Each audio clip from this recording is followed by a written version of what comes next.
عالم اسلام میں سے عالم عرب ان کے شکنجے میں جا چکا. کیوں بنا کر کھڑے ہوئے ہیں اسرائیل کو ماننے کے لیے اور سر تسلیم خم کرنے کے لیے؟ بہرحال نوٹ کر لیجئے، عالم عرب جا چکا. کوئی دن کی بات ہے، میں سنسنی پیدا نہیں کرنا چاہتا، لیکن حالات اور واقعات سے نگاہیں بند کرنا بھی کوئی دانشمندی کی بات نہیں ہے. یہ ایودھیا کی مسجد شہید کی گئی، ابھی یہ ایک بہت بڑا مزار جو ہے شہید کیا گیا، اور اس کے ساتھ کئی مسجدیں شہید کی گئی. یہ سب کیا ہے؟ یہ مسلمانوں کی نفس دیکھی جا رہی ہے کہ کوئی غیرت اور حمیت نام کی کوئی شے باقی ہے. جیسے علامہ اقبال نے وہ نظم لکھی تھی، عبد القادر روہیلا بڑا ظالم جفاجو کینہ پرور تھا، لیکن یہ کہ اس نے جو ایک ٹیسٹ لیا تھا کہ وہ جو عورتیں ہیں تیموری خاندان کی، ان میں کوئی رمق رہ گئی ہے؟ معلوم ہوا کہ نہیں، کہ غیرت نام تھا جس کا، گئی تیمور کے گھر سے، ختم، غیرت نکل گئی. اسی طرح ایودھیا کی مسجد، اب چرار شریف، اور یہ کوئی دن کی بات ہے کہ اب مسجد اقصیٰ کا نمبر آیا کہ آیا. اس کے لیے پوری تیاریاں ہو چکی ہیں. یروشلم کا مشرقی حصہ خالی کرایا جا چکا ہے، اس کے اندر اب پورا تسلط یہودی کر رہے ہیں. یہاں تک کہ اب کہ یاسر عرفات صاحب نے بھی کچھ نہ کچھ جو ہے احتجاج کی بات کی ہے، حالانکہ اب تک ہر بات مان کر منقار زیرے پر تھا. لیکن یہ کہ ایک وقت آتا ہے آخر کار اسے بھی کچھ بولنا پڑ گیا ہے. لیکن یہودی اب پیچھے قدم ہٹانے والا نہیں ہے. ان کا تھرڈ ٹیمپل، تیسری مرتبہ ہیکل سلیمانی تعمیر ہونا ہے. نوٹ کر لیجئے، ان کے لیے وہ وہی کچھ ہے جو ہمارے لیے کعبہ ہے. ان کے لیے ہیکل سلیمانی بالکل وہی حیثیت رکھتا ہے جو ہمارے لیے کعبہ. وہ ہیکل سلیمانی ایک مرتبہ پہلے نبوکڈنضر کے ہاتھوں مسمار ہوا، پھر سن 70 عیسوی میں ٹائٹس کے ہاتھوں مسمار ہوا. سن 70 کے بعد آج 1995 میں کتنے برس ہو گئے؟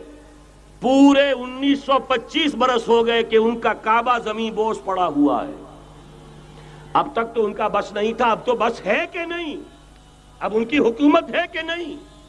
اب شاہ حسن ہو چاہے شاہ حسین، ان کے نوکر اور چاکر ہیں یا نہیں؟ اب انہیں ڈر کس کا ہے؟ لہذا کوئی دن کی بات ہے، مسجد اقصیٰ شہید ہوگی اور ٹیمپل کی تعمیر شروع ہوگی. یہ تو بہرحال ایک نقشہ ہے. اگلا نقشہ آپ کو بتانا چاہتا ہوں، ایک دوسری تصویر ہے. یہ تصویر ہے زمینی، ایک تصویر ہے آسمانی. وَمَكَرُوا وَمَكَرَ اللَّهُ وَاللَّهُ خَيْرُ الْمَاكِرِينَ. انہوں نے اپنی سی تدبیریں کی، اللہ نے اپنی تدبیر کی، اور ظاہر بات ہے اللہ کی تدبیر سے بہتر تدبیر کس کی ہوگی؟ چنانچہ یہودیوں کی سازشیں اس وقت بھی ناکام ہوئی تھی یا نہیں؟ ظاہر بات ہے جاء الحق وزهق الباطل ان الباطل کان زہوقا. لہذا یہ آیتیں دونوں اعلان کر رہی ہیں کہ یہودیوں کی سازشیں بالآخر ناکام ہوں گی اور دین حق کا بول بالا ہو کر رہے گا. یہ تو ان آیتوں سے ظاہر ہے. یریدون لیطفئوا نور اللہ بافواہہم واللہ متم نورہ ولو کرہ الکافرون. یریدون ان یطفئوا نور اللہ بافواہہم ویابى اللہ الا یتم نورہ ولو کرہ الکافرون. هو الذی ارسل رسولہ بالہدی ودین الحق لیظہرہ علی الدین کلہ ولو کرہ المشرکون. اللہ نے تو بھیجا ہی ہے اپنے رسول کو اس فیصلے کے ساتھ اور یہ ذمہ داری اور مشن دے کر کہ جو دین حق آپ کو دے کر بھیجا جا رہا ہے اسے غالب کیجئے، نافذ کیجئے، قائم کیجئے. اس مشن کے ساتھ بھیجا جا رہا ہے. قرآن کہتا ہے ببانگ دہل وَمَا أَرْسَلْنَاكَ إِلَّا كَافَّةً لِلنَّاسِ بَشِيرًا وَنَذِيرًا. اے محمد صلی اللہ علیہ وسلم، ہم نے نہیں بھیجا ہے آپ کو مگر پوری نوع انسانی کے لیے بشیر اور نذیر بنا کر.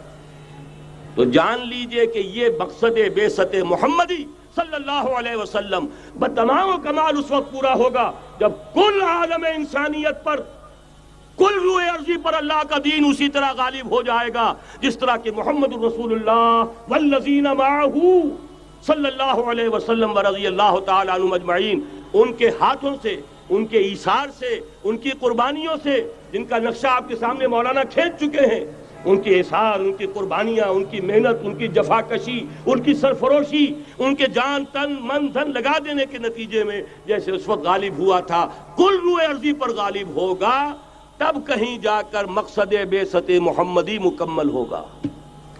یہی وجہ ہے اقبال نے کہا تھا وقت فرصت ہے کہاں، کام ابھی باقی ہے، نور توحید کا اتمام ابھی باقی ہے۔ لیکن ساتھ ہی خوشخبری بھی دی تھی، یہ چمن معمور ہوگا نغمہ توحید سے، آئے گا وہ دور، یہ چمن معمور ہوگا نغمہ توحید سے، لازماً آ کر رہے گا۔